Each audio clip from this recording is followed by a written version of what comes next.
What's going on, everybody? We're here for our celebration. This is a Sith Council, and again, so we're doing we're going to talk about Obi-Wan, spoilers, all the stuff. My review is already up. You guys have probably already seen it. Maybe you didn't. I don't know. I did episodes 1 and 2, but we're going to talk about 1 and 2. We're going to talk about the other stuff we saw at Star Wars Celebration in general, some of the news that dropped, some of the things we saw, where we're going, and why Mike's going to buy me a steak dinner.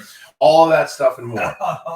We are going to talk about all of it. Before we even do that, make sure that you subscribe. Hit that notification button. You want to see John Williams play Obi-Wan's theme for the first time and you didn't see it? Well, it's on this channel, and people are watching it, and they're loving it. So subscribe to the channel, and let's get to it. Okay, let's start with the episodes. The first episode, right away. What an opening! You were going, oh! I was like this. I was like, There's noise. They started right away, and they're letting you know, because everyone was asking, "Are you going to see flashbacks?" And they say, "Well, yeah, you're going to see a flashback." And watch, you're going to start you on Coruscant with the Order 66 with the younglings training. Some peace before it, though, like a moment of peace. There was a moment with the kids training, and I thought, did you think we were going to see Anakin come in? Yeah. I thought we see Anakin and Obi-Wan. At that point, the two of them Obi-Wan was off. Yeah, he was off world. So I was like, I didn't know because they started with the meditation. So I'm like, are they gonna be walking through the halls together or something? And then 66 hits, and I'm like, Yeah. It makes sense though, because I feel like they're waiting for the build to bring him in. They do. They showed the scene the reason I love that scene so much is because it was like almost like an extended scene that they cut from Revenge of the Sith. That clearly they didn't, but it's 20 or 17 years from that scene in the movie, but the way that it's shot it didn't look like 17 years apart. It fit perfect, and it looked so good. Well, there was a great juxtaposition once you got to Tatooine afterwards, and that setup of, once again, now it's 10 years later, and here's the setup where Obi-Wan pretty much working at like a meat factory or whatever he's doing, you know, and he is just trying to stay low, but they also the Inquisitors first show the Inquisitors come in before we can show that, and we are establishing, and they're trying to trick you right away with saying, "Oh, we know there's a Jedi on the planet," but we know that it's somebody else, and this is where my bet came in, because the second they walk in and they go, "We're looking for Jedi," I turn to Mike, I go, You're like this, you're like. But that was a great scene too when the Inquisitors come in, the introduction where the Grand Inquisitor comes in.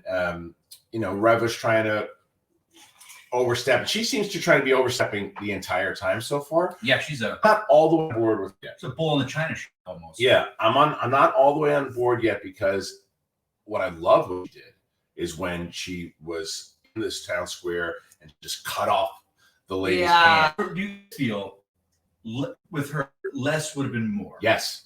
And it was almost, we said, like, what was the term you used?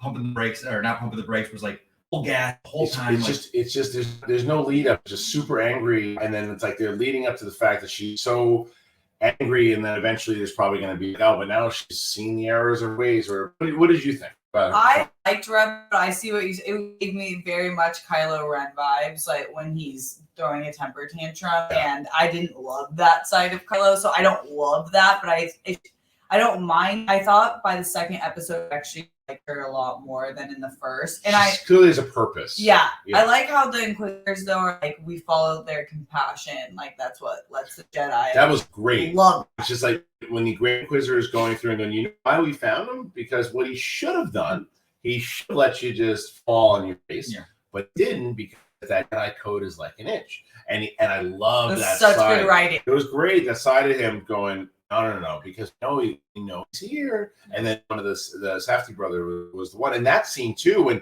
when he is on the run and he asks Obi-Wan for help, and Obi-Wan's like, I want nothing to do with this. And he tells him, go bury your lightsaber in the sand, because that's the best thing for you. And I said, that's how you put a Jedi in despair, where he shut himself off. He doesn't want anything to do with it. He feels lost, and eventually he's got to get back, and he's not going to go, no. He's I don't want to. I was like, fine, I'll go back and I'll do it. They only needed that few scenes to show his despair. I was kind of worried, like, how long we would be living that. Yeah.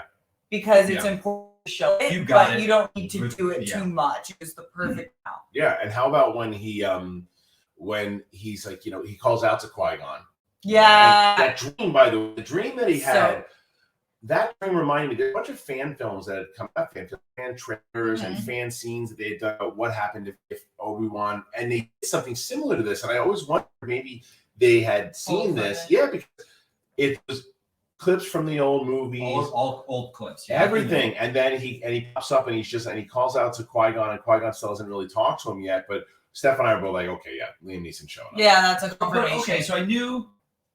I mean, I didn't think he was going to show up then. Right. Yeah. So he hasn't found the ability to call him yet. He disconnected from the first point, so Qui-Gon was not going to pick up. Right, but his whole thing of going to the desert was Yoda saying, hey, I'm going to teach you to speak to an old friend. So, you know, maybe he's been trying, and then he shut it, and he stopped because he's just so. Remember when Yoda when Yoda sent them? I'm not doing a sticker on this one. No, but he's just so like I bought his despair. I bought it. And and that scene and the idea he gives Luke a toy, and one comes in, and we see why one's pissed off. Like, get out of here, dude. He's like, we don't want anything to do with you. Yeah, and when Owen with the toy, which was great, T-16 Skyhopper, I think it's called. But what I love about it, that scene with Jawa, that for me, that's the comedy that works. Yes. As in the second episode, the comedy is like, I don't want that. We'll get to that. Yeah, we'll get to that. The Jawa, I'm with you. Comedy Star Wars. I'm with you. That the comedy in Star Wars that works to me is the stuff that doesn't feel like Marvel. There's some Marvel humor in the second episode for sure, but and that's the problem with Marvel humor is it works for Marvel. It's for this, not as much. But Jawa was great. It was great, and there's just like the comedy was great in general in the first episode. Like it was really, really subtle. It was just with their characters, but the flashbacks to me were so because it reminded me of how it's like never how devastating Anakin's turn is. Yeah. Now, okay, because this is complete surprise to me. Did you guys realize how much Leia we would get? Well, that's what I'm going to go to next because that's a nice segue. So right there. Yeah, well, you asked me on one of the episodes, do you think we're going to see Luke? And I said yes, 100%. Yeah, right. Because I just said, do you think like Luke on the thing? I thought we can get a little Leia, and you're like, yeah, that's what I thought. I just thought that there would be something involved because I thought whether or not it was how involved Bail Organa, Jimmy Smits would be in this, and that would then determine how much Leia was in. It turns out she's like an entire mission. She's an entire mission.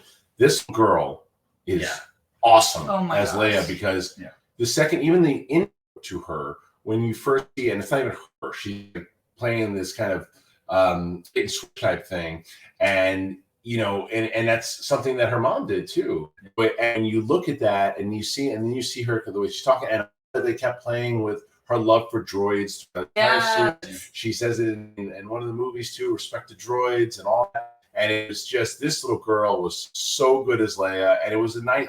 We've seen Luke a lot in The Mandalorian. We've seen a lot. We don't see a lot of Leia. We don't see a lot. And the fact that you brought her in this way, and we see Alderaan. Yes, great. And him saying she's just as important as the boy. And like so many, when you don't like, we know how important Leia is, but like she really wasn't. We didn't know she was important as a kid. And it was so much like Obi-Wan's with Luke because of the Force. Right. Like they don't think about Leia. They don't even give her a second thought. You're like, that's crazy that how even they were blinded by it back then. Yeah, and then when you look at like everything that she does, she doesn't trust him right away. And as we were walking here to do this, I said, and I think there's going to be a lot of questions from the fans. Obviously, here are my two biggest questions. My first question is, I liked a lot that when she asked him his name in the second episode, he said Ben. He never says Obi-Wan. In my opinion, you can't let her know that this is Obi-Wan because it takes away from when she zooms out to him in episode 4 says Obi-Wan Kenobi, you served my in the Clone Wars. Not, hey, remember that time you saved my life and on that planet and the Inquisitors were after? You would remember it. But is that Jedi is Ben? Okay? Then maybe it's just the Jedi that Ben, and who knows what happened to that guy. So that's question one. Question two, Grand Inquisitor. It looks like Reva kills him. His eyes wide open. Now, again, this is episode 2. Episode 3, we can see is fine. If they completely retcon Rebels, and I don't know what the hell, we're in a different timeline here. I'm because the whole time I was thinking Deborah Chow really said like she's already answering every question. Filoni is around. Everything we needed, exactly what I wanted to see. It's the one part where there has to be something to that. Can't be dead because otherwise you just canceled all of but also we've got 2 episodes. We're a third of the way done already. We know Vader's coming. That's gonna be the main crux with Reva and her story, why she's after Obi-Wan. So where would the Inquisitor fit in? Do they just need him out of the way and he's going to back the I think so. They're probably going to, because he's clearly not the main. I mean, that's why, like, again, I will see where it pans out, because I like the setup so far with what even Kenobi tells Leia that these are all Jedi that turned against their kind and hunting him down. And Reva, the rest of the Inquisitors seem to be falling in line with the Inquisitor code. That they believe what they're doing. Reva seems to be that outside thing, but what I do like about the Reva character thus far is that she's trying to play favor with Vader, and then and the reason why I think that I'm with you, and as far I'm like her more as we sort of move a little forward, because it's like, well, why? What's inside of that for us to find out exactly why? Because that stuff is great, but she's questioning the Inquisitor from the beginning, and it's like, instead of just saying, next time I do that, you're just not coming on another mission. It's like, get her out of that or kill her. Yeah. It's like, why is he very incredibly? Everyone, all the other Inquisitors feel that with her. They're like, oh, you're trouble. The one guy to stop her and everything. So it's like, even when the Grand Inquisitor's not around, the others are like, yeah, you're not listening to us here. You're awful. Yeah, and you have this. You're not listening. You just go, and that's kind of. It's more in like the Sith pattern too. But like, so Vader clearly.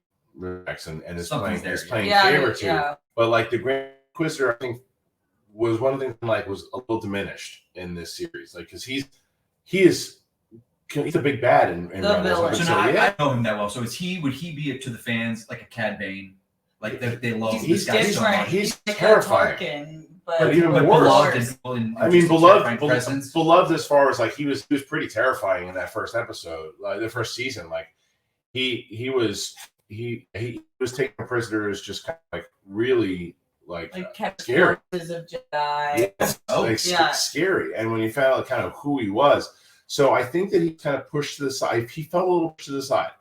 I thought he played that role amazing. I thought he killed that though. I think from a storyline, I think when they were looking at I think the Reva character came first.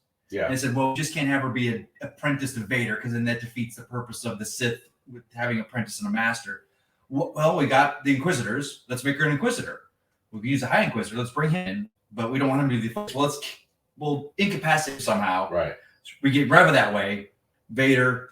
It was a story decision they wanted. I think Reva was created originally. Seventh Sister really didn't do anything. She didn't say a word. Yet. But weird episodes is the Grand Inquisitor absolutely could come back. We might be absolutely wrong. Mike turn to each other and we're like, yeah, this seems like they're doing that kind of Kylo Ren. She's really bad at first. All the bad guys don't like her, and then she's gonna wind up, finding the other side and going to the right side, and then. But I did love how she moved. Wrong. What? I love how she moved and how they shot her. Yes, that was sick. She's running after Obi-Wan. All that stuff was great. Yeah. Cool. She was her anger, and there's a part of her anger that I really like a lot. Like I said, when she sliced off the hand, those types of things. There's moments of Reva that are fantastic. There's other stuff just like a little more subtle would be better. I was a little curious at the end where she got a transport and she's just like, "You're not gonna escape us." Obi-Wan's like, "You got forward. Like, couldn't you pull down with the Force? Like, couldn't you stop the ship from going? And you're right there. You're throwing lightsaber at the engine." I was like, "That was like, let him get away." Speaking of the Force, how great is that scene when he finally uses the Force? So good. Leia falling off of the building, and he's like, "I can't do it. I can't do it. Die." And he saved her, and he got off the building pretty fast. All that. He was right there. Right here. Right. But Rex. I know. That was awesome. Yeah. You heard his voice, and I was like, "Oh my god!" I was a little disappointed in Forlom, the bounty hunter. Because there was a talk. You're going to see a face. And that I was like, "It's Forlom," and it's like, "Oh, you really?" I don't think they were talking about him. I think they were talking about someone else. Okay. Fair enough. Or Flea. Flea seemed out of place. They all do that. They'll Yeah. cast like okay. Please Or do send you that think away. it's because they're Danny Trejo. Danny Trejo, I like Bill Trejo. Burr? Like, do you think it's they're friends and they want to work? Yeah, with there them? was Flea on set. I read this. Flea was on set for something, and they gave him a role. He didn't take anything away from me, but it's it's just kind of overacting. yeah. But here's the other. But we'll go and then going to Kamal, right? Okay, So let's talk about that. yeah, I think that I said to you, have you ever seen him in The Big Sick? Yeah, I love him. He's so good. Then yes, there's comedy in it. There's no doubt. But I would like to see that's where Marvel humor came in. Like when he's pretending to be the Jedi. I did like the switch though. That he wasn't a Jedi. But no. The switch, no, that I was fine. It was when he saved Obi-Wan and Leia at the end, but he came in and he was like mad about it, and he didn't like overcook the jokes, but he seemed like every character that he played, and there was nothing kind of new to it. When he was sitting there, like that felt very Marvel when he kind of came in, and you knew that he was using magnets or whatever he was doing. So I saw your face, and you're like, oh, that's what I was worried about. Like there's actors have a thing. That's their thing, what they're known for. Like when he's brought in, like this character was very much King from Eternals. Like, hey, I'm gonna make a joke. So when they turn serious, like when the end of Eternals, when he's like, I can't do this. I was like, okay, when's the punchline gonna come? I'm waiting for the joke to come because their whole bit is a joke. It's kind of like who I have love Peli from Pelimoto from Mandalorian. I've grown to love her, but originally I was kind of like, okay. So we got the Jawa humor versus the Camille scene. Like humor, both, but the Jawa scene was just more Star Wars. But I liked Camille second half of this more. When it was more serious. But when he wanted to help out, there were a couple of jokes in there when he just like, hey, did I take the credits? It wasn't sticky. He's like, did I take the credits? Yeah. Did I do this? Right. And I was like, okay, that's fine. But that first scene did seem something out of instead of like an MCU scene. But I did love when Obi-Wan came in and was just like stuck the blaster. He was taking no buff from anybody. Yeah. He's pissed off. He's blasting people. He's taking out. And the other scene that I love is when the bounty hunters are going after him and fighting him in the hallway. And he's not super agile. He's getting hit. He's getting he's old. He hurts his hand. 10 years. Yeah, he hurts his hand. And he says it through the series. He tells Bail Organa, he goes like, I'm not that guy anymore. And Bail Organa's like, well, you better become him. I love that scene. He's like, I can't do it. So he told him to turn around. He's like, I cannot do it. Yeah, he's like, you better do it. He's like, figure it out, dude. Yeah. He's like, you got to be the guy. You're the Jedi. And like that it was reminiscent where I'm like, when I right away, and I don't want to make it a Last Jedi thing, but like when then you go to that scene when Rey is like, hey, help your sister. No. And it's like Obi-Wan is sitting there confronted by him. He's like, Leia, what are you doing? You got it. And Obi-Wan's like, all right, let me get to the desert, go around save her. Yeah. And he does it. And I love that callback too, where he's when you go bury it in the sand, he's like, and in reality, because that's what that's exactly what he did. Yeah, I love that. So those first two episodes, man, they were I think they really delivered a lot. And I'm really excited for it. Again, I will mention, I think that there are things that I think Reva does really good. I like the character that is introduced, and there's a lot of layers to her. I'm just curious to see if it's going to go more than just the screaming and I'm angry, and more layers as far as why. And I'm sure we're going to get. But I think that's where you and I leaned over to you. She's so kind of this so high. I was like, oh, she's turning. Absolutely, she's turning.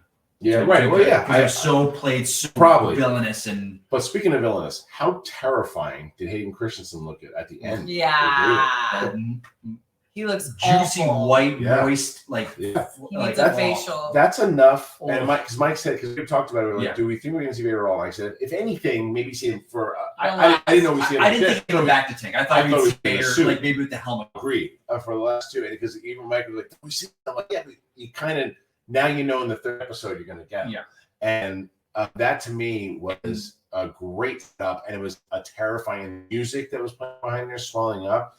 Oh, so good. Also, with the Inquisitor gone, that gives me more faith that we'll see more Vader than I thought we would have seen. Yeah. Yeah, Vader's taken over the next 4 episodes. Jimmy Smits should be talked about as well. Jimmy Smits and he's played Bail Organa, Rogue One, in the Fools. I think he's voiced in. I think so. This is the best he's ever played him. He's played him great in that movie. I agree. He was those moments that he had with Leia. Like when he's on the the relationship she has with her mom is good too. But they have this thing, and I heard Steph, and like even when they, she's like, "Oh, I did that with my dad." Yeah, and it was like there's like these moments between with the really heartbreaking moment with that kid when Leia says to her cousin, and it's such a moment. Oh my god, I great love moment that is when the kid is like tries to take her out and said and really like put her down, and in classic Leia snaps back right, and Steph was going like this. Yeah, like it was great, but you still see it. But it did bother her. She didn't let him show that it bothered her, and she told her dad, and her dad's like, "Don't ever say you're not an organa." Yeah, ever. That was really what a great scene that was between them. Such a good scene. Great acting going on overall. I thought Jimmy Smits was incredible in that role. The little girl was tremendous. Ewan McGregor just on fire right now. It makes me think also, how much of Luke are we going to see? I don't think much. I think that would have been it. I don't think that much. I think they're all thinking like it's going to be about protecting Luke, and I think Leia's the story now. I think you're probably seeing towards it also. I don't think you need to. Do you guys think, now seeing what we've got, we will see Obi-Wan end up in the home that he had in New Hope? Because he's been in a cave. Maybe. He's in a cave at this point. He is in nothing. Maybe, but I don't think it's crucial. No, I don't think so. I think that's a fan. Like that little model that you heard the audience go, like well not. You know what they've been doing very well in shows, and sometimes they do this in Marvel also, is that the stuff you see from the trailer comes from the first 2 episodes. Yeah. The majority of the stuff that we saw so far was in episodes 1 and 2. I like that a lot. All 1 and 2. Yeah, and then like Dayu, right? Dayu, who's that? The planet. Yeah. They're off it. They're done. Doesn't seem like they're going. Seeing the trailers, you're like, okay, the movie takes place on this planet Dayu. Think about all the stuff you saw in the trailer, where the thing that he's riding on, the need to, the being in the cave, the stuff with Owen, the Luke, all that stuff. And the stuff on the planet going back and forth, like it seems like we've covered most of the trailers. Well, yeah, I love this, and that's why I don't watch trailers anymore, especially like the big films. It didn't give anything about that. No, that was such a big 2 episodes. And they only used 2 episodes, and they didn't show any of that. As great as I thought she was, I think she was great.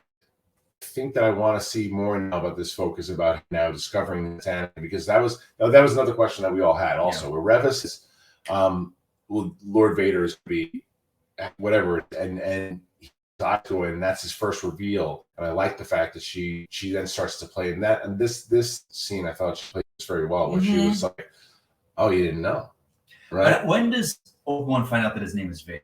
Do we ever know? Yeah. He says Yoda says it to him. Like, he says he's not Darth Vader when he's cutting down the wings in that scene when he's and so he knew he was Vader, and he knew that going into it, and Yoda knew he was Darth Vader also. So because remember, Palpatine says to Yoda, "I know it's Darth Vader." But either way, but what I was curious about was, and she knew that it was Anakin Skywalker. Now, that's a question that I had, because in the novels with Tarkin knew it was Anakin, but he kind of knew. He kind of figured it out. No one really told him. It was kind of like a hint. Thrawn kind of figured it out. Didn't really like. So did she just figure it out, or like how? There's something there. She's trying to prove something to him for some reason. It's a good question. Also, she has the vendetta against Obi-Wan, which we don't know why, and it might be connected to Anakin, but not. They probably have a mutual interest. I think more so where she's trying to pull favor with him somehow, but why? Right. So this is what I do like about the storyline so far. It does have me asking those questions. What is it with Vader? Does she just want? Is it similar to like what Krennic wanted? Because Krennic wanted to be in favor with the Emperor. Yeah. And that's why he was battling with Tarkin. But it doesn't seem like that. It seems to be more than like just Obi-Wan being in favor. Killed someone though that she knows, only because. But don't you want revenge right away on him instead of just delivering him to Vader? Because she doesn't want to kill him. She's like, I don't want to. You're not going to this time. She's like, because she wants to deliver him, because I think Vader's going to give her something. Yeah, maybe. I guess the only reason I say that is because Inquisitor was like, you can't, you're not even really one of us. Right. Yeah. Right. So that's. So it's like, what is her backstory? That is why I am warming up to the character, because I'm curious about the backstory now. So as long as it because remember, we're 2 episodes in out of 6, so you have to still be subtle, but you can't be too slow now because there's only so much story you can tell. Because episode 1 was like 48 minutes. And again, you guys will know better than I will because you've probably seen it already. We're just kind of theater talking about it. But I thought the first one was like 48 minutes and the second one was close to 40. But also, every episode, every Star Wars show, and also the shows, we always get to that point where like, oh, you only got a couple episodes left. You better start wrapping this up. I just hope it doesn't get caught up in that. We see more episodes, we're halfway through, and like, we don't know what's going on here. I know. We'll see. I mean, look at Boba Fett. Boba Fett was 6 episodes, but you really only got like 3.5 about Boba Fett. And I still don't know what's going on in the 8th episode. So I think that covered the majority of questions. Like, where's it go next? And I think we'll agree that the next episode is definitely like. Where do they go though? I think Alderaan. You're probably going to get Alderaan. No, because the coordinates he gave him. No. But you're probably going to get some Alderaan back and he gets in. You play a little bit more like that side of it, but I think now it becomes he's going to realize that Vader is going right. You think this? Hey, off. She's safe. You know, this is. I gotta find Anakin. Yes. I gotta go after him. I was in the middle of saying I just beat that. No, you didn't beat it. Do you want to take dinner bet on that one? Me off right in the middle. Take dinner bet on that one? You cut me off. Yeah, I win. No, I would have won my steak dinner.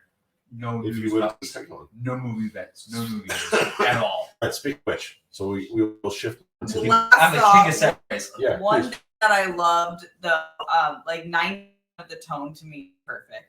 And there's shots and scenes that establish Star Wars better than anything I've ever seen. Like when they're like making drugs out of the spice. Oh, the spice stuff was cool. It's like, yeah. We never got that in Boba, and it's like that's exactly what happened. Like you see these people that are run down, they're taken. I agree. The tone of the show was great. It was a prequel that I always kind of thought about when I was a kid. You know, about what would be happening, how they were hunting down Jedi, and how they were trying to kind of Jedi was scattering about. And they even said at one point, this is a different kind of Jedi. You know, this is just like that normal, because they're running out of Jedi to kill, which I liked also, where they just said like, we're just getting bored here. They've been doing it for 10 years. Like there's a couple left. Like the big piece, he's gone. He's not around anymore. He's done for, and she's convinced. That part of it, what her mission, I really dug, but. Yeah, the tone is phenomenal, and Deborah Chow is an all-star. Mm-hmm. Yeah. All right, so we'll talk about the panel overall. We did we got that Andor stuff. We talked about that. The Andor series is great. I think that you're kind of on the. Let me see. Yeah, let me see. And again, I was excited because they're going into spot stuff. And I think that you're going to like the show the most because I think a lot of lightsabers. Me too. I'm not. Yeah. It was just like, oh. Yeah, and the tone of the show, you talk about tone, this show looks so consistent with Rogue One, and everything Tony Gilroy was kind of doing with that last movie. I think that he's going to be doing with this. Yeah. So very much like Rogue One. I'm excited for the show, more so because the biggest question going into it was they got to show a lot of the Empire at its height. If it's just about the rebels and the spies, but they certainly show a lot of that. Yeah. That's like a huge pull. That has to be 50% of it. I hope so. I mean, the Rebel story in the Empire. Yeah, the Empire. This is Empire, their prime, and they don't think that they can be beat. And it's only 5 years later. This is 5 years after the events of Obi-Wan. Right. Mm-hmm. 5 years before Rogue One. Yeah. Yes. Yeah. So there's a lot going on in this. In this trailer, a lot. I think that O'Reilly, as I said, my favorite scene when she's playing the politics of it all. I thought that was great. Other than that, that was the main with Andor. I mean, they said that they had 10 episodes already. Yep. So a total of 3 seasons. So first, I wasn't sure about this. Did they say 3? I thought he got a little. Was it 3? Tony Gilroy got a little like jumbly himself. He's like, all right, we're gonna do this. We're gonna do that. We're gonna fucking do this, and that'll bring us to 1 year before this. I'm just like, you're doing 5 seasons in 5 years. I tweeted out. I was listening to it. I tweeted it out, and did it make? No, it confused everybody. It confused people. I deleted it off of Facebook. It seemed like people were like, "What the hell are you?" He said the first year is one whole season. 1 year. Season 2 is the next 4 years that lead up. Okay. That's what I thought. But I thought right. This is my point. Nobody knows. I thought they were talking 5 seasons with the show. No. He was talking about total 5 years in duration of the show itself. So our confusion is that 2 seasons or is it 3 seasons? Mm-hmm. Yeah. Now, is it 3 seasons of 12 episodes? Is it 2 seasons, 6 episodes of the 12. I don't know. Either way, I think that it's, you guys will probably know better than you can tell us in the comments. But it seems like they have a lot to tell. They have a story to tell, they plan to tell. So before we got here today to shoot this, before we shot this, we're going to the hotel, and Mike goes, "Look, it's Jon Watts." And we walked over and we started talking to Jon Watts, and we congratulated him on obviously on No Home and the stuff that he announced today, what's called Skeleteon Crew, the name of the show. And I said to him, it was Drew Law announced, and I said to Jon Watts when we met him, I said, one thing that you said today at the panel that I really liked was that this is not a show. This is this happened to have kids in it. It's not a kid. What is it? He goes, yeah, Clone Wars. Clone Wars. He goes, Clone Wars. It's Clone Wars. So and I love that, and I love that the response from him, and I love that I still am. I think I'd like to see it in the High Republic, but it also makes sense when they're working with Jon Favreau and Watts who work together, and now he's in the fray, and they're trying to make this shared universe side of this. Yeah, I would say this because we talked about Jon Watts on the last episode, and I was like, I don't know about him as a director because he seems like he's got like, you know, I was related to Peyton Reed, but seeing what he did with Spider-Man and the Jon Watts, and I said, is he the new John Hughes? Is that But now seeing what he's doing with these kids and that's his thing. I don't know how to say adolescence, but I mean more like these, like, because he nailed it with the Spider-Man film. Stranger Things too. Stranger Things he talked about. So that's who him as a filmmaker. That's his essence he brings to it that I needed, like that I want to feel, and that's it brings. So now I know going into Star Wars and what he's bringing to it. But also you got Jude Law as the lead, so they didn't announce any kids, which I'm sure they're doing. No, they didn't. I'm sure they're doing casting on that. But the question is, who Jude Law is the lead. But who is he? And I love that the premise of the show is that the kids get lost and they got to find their way back. Yeah. It doesn't necessarily. I mean, do you think that they'll probably be, because they wanted to connect it with Mandalorian and Ahsoka and all this stuff, they will probably see some of those characters pop up? Yeah. Think so? Definitely. Yeah. Like Filoni said, we're trying to do a shared universe. Yeah, it makes sense. It makes sense. Smart way to do it too. You're going to introduce new characters to try to connect them and put it together to get people excited about it. So the other stuff that no Acolyte stuff, which I was shocked about. You were, I cannot, for you especially. That's the one I wanted to see most. Nothing. There was not nothing even a word about it. What was bizarre about that was that, again, we talked about this. I loved Willow movie. Loved Willow. Yeah. They did a whole Willow panel 20 minutes that I thought was unnecessary for a Star Wars celebration. Now, my argument would be like, well, why are they doing Indiana Jones? And I would say, well, because Harrison Ford, who was Han Solo, came out and then talked to John Williams. But this, someone could argue, well, it's Willow and Ron Howard did Solo, so and I get it. You can kind of tie it in if you wanted to, but I just felt that that one felt really out of place. Not only and the John Williams at least ended it. This was in the middle of the panel, and I liked the trailer. I liked everything I saw in Willow. It was like, why is that here right now? And I think they could have used that for Acolyte. The stuff we got because Jon Watts' show is coming out in 2023. Yep. So is the Acolyte. So nothing on Acolyte. And there's all these interviews and the stuff that they've been talking about. I was shocked. And at that point, after the show, I turned the mic and I go, I think you should have made your steak dinner bet on this. Steak dinner. Get us the time code on that. When I said they were going to show no new movie news. No, the time code when we made a steak bet about it. Yeah, about no new movie news. You're like, you're out of your damn mind showing movies. I said they're not going to show it. Look, I'm telling you right after the fair, I go, they are gun shy on movies. They're not doing. I'm telling you right now that conversation did happen. Steak dinner, the second one. Okay, you know that you know what else didn't happen? What? The Acolyte panel, just like that. No Republic. Yeah. No, they're gun shy on those movies, man. Smart that they did the movie. Of course. I think that Acolyte made no sense to me because they were talking about it in the news. Yeah. There's conversations about it. They talked about Vanity Fair. Yeah. I think I think they should be applauded for not talking about the movie, even though I was shocked about it. I was shocked they didn't bring out Taika because how many times did they say, "Oh, and this is the movie that we're going to do," and then they cancel it. Right. Until they know they're going to shoot, don't say a word. I think that they should be applauded for not mentioning any movies at all. And I was wrong. The fans will take it that way. They'll be like, "No, I don't know. There's so many shows. Yeah, there's so many shows right now, and I think the fans. I think the fans will probably be like, you know what? If you don't have anything to announce, don't announce it. Yeah. Yeah, and if you don't want to say what Taika's movie is yet, then don't. But I still think it's weird that they didn't do any of that. Like Ahsoka, even Ahsoka, which comes out in 2023, didn't have that was something I was shocked about too. I thought they would do Ezra, Thrawn. Yeah. We thought, what did they? We said we thought they would give us cast reveals. Thought it was a cast. I thought she showed up on the set saying, "Hey, I can't be here. I'll be there next year." That's what I thought they'd get some kind of message or whatever behind this. I thought it would be behind the scenes footage. Yeah, like the cast training or something. I guess they didn't have it. Like they're shooting everything now. Okay, so you said Ezra.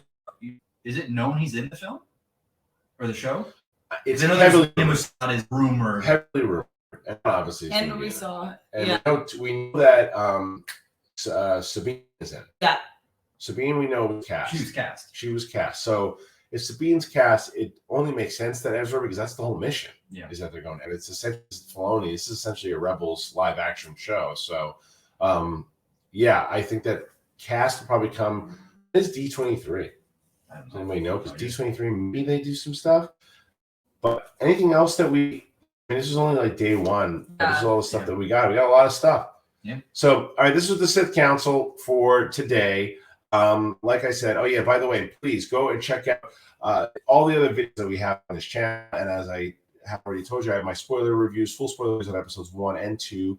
So check those out as well. Check out Steph on Twitter and Instagram. Same with Mike. And also check out Mike tomorrow. Big title match against Kevin the Smasher Smets going down on the Movie Trivia SCHMOEDOWN channel. The third battle. So go check it out. All right, guys. Thank you very much. And once again, if you're brand new to the channel, subscribe, will you? Show a little class. Just a little.